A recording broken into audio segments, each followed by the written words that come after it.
도널드 트럼프 미국 대통령이 18일 새 국가안보전략 보고서 내용을 두고 연설하고 있다. 워싱턴/사인 AFP 연합뉴스 도널드 트럼프 미국 행정부가 18일 현지 시각 출범 11개월여 만에 새 국가안보전략 보고서를 발표했다. 북한과 이란을 불량 정권으로 규정하면서도 선제타격이나 예방전쟁에 대한 명시적 언급은 하지 않았다. 백안관은 이날 발표한 보고서에서 우리는 북한의 침략에 대응해 압도적 힘으로 대응할 준비가 돼 있다면서도 한반도 비핵화를 이끌어내기 위한 방안들을 발전시켜 나갈 것이라고 밝혔다. 북한이 선제적으로 미국이나 동맹국들을 공격하는 경우에 한해 자위권 차원에서 무력 사용을 할 것이며 그렇지 않으면 제재와 대화 등 여러 옵션들을 열어놓겠다는 뜻으로 풀이된다.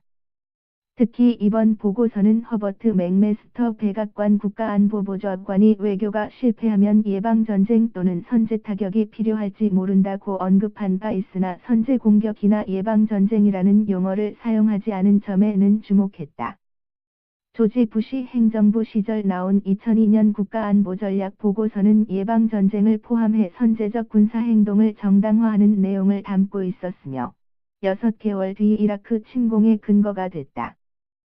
국내 전문가들은 보고서에 군사행동이 빠진 것에 대해 실제 가능성이 높지 않기 때문 조성열 국가안보전략연구원 수석연구위원 이라거나 전략보고서엔 상황 변화에 따라 바뀌는 구체적 정책은 담지 않는 게 낫다고 생각했을 것, 김현욱 국립외교원 교수, 이라고 분석했다.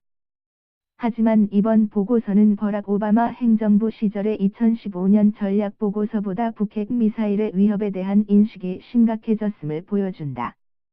68쪽 분량의 보고서에 북한이라는 단어가 17차례나 등장해 2015년에 3차례를 훨씬 능가했다.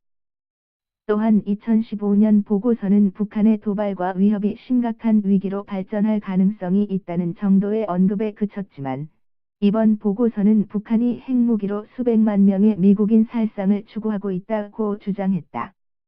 이어 대량 파괴무기 확산과 개발을 작심한 북한, 이란과 같은 나라들의 위협을 무시할수록 그러한 위협은 더욱 악화되며 우리의 방어 옵션도 적어진다고 경고했다.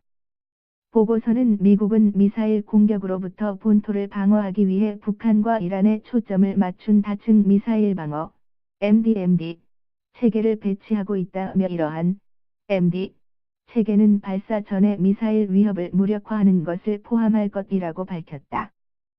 발사 전 위협 제거는 사이버 공격 등을 통한 미사일의 불능화를 가리키는 것으로 보인다. 또한 우리는 일본 및 한국과 미사일 방어에 대해 협력하며 지역 방어, 에리어 디펜스, 역량 강화 쪽으로 나아갈 것이라고 밝혔다. 지역 방어 강화가 미국 주도의 한미일 MD 구축을 시사하는 것인지 여부는 내년 초에 미사일 방어 보고서, BMDAO, 나 핵태세 검토 보고서, NPAO가 나와야 구체적으로 알 수 있을 것으로 보인다. 보고서는 우리는 완전하고 검증 가능하며 돌이킬 수 없는 한반도 비핵화를 달성하고 동북아 비확산 체제를 지키기 위해 동맹 및 파트너 국가들과 협력할 것이라고 밝혔다. 북한의 비핵화를 추구할 뿐 아니라 한국이나 일본의 자체 핵무장도 인정하지 않겠다는 뜻으로 보인다. 트럼프 대통령은 보고서를 발표하면서 북핵 위기에 대해 그것은 해결될 것이라며 우리는 선택의 여지가 없다고 말했다. 워싱턴/사인 이용인 특파원, 로지원 기자 이 한이.co.kr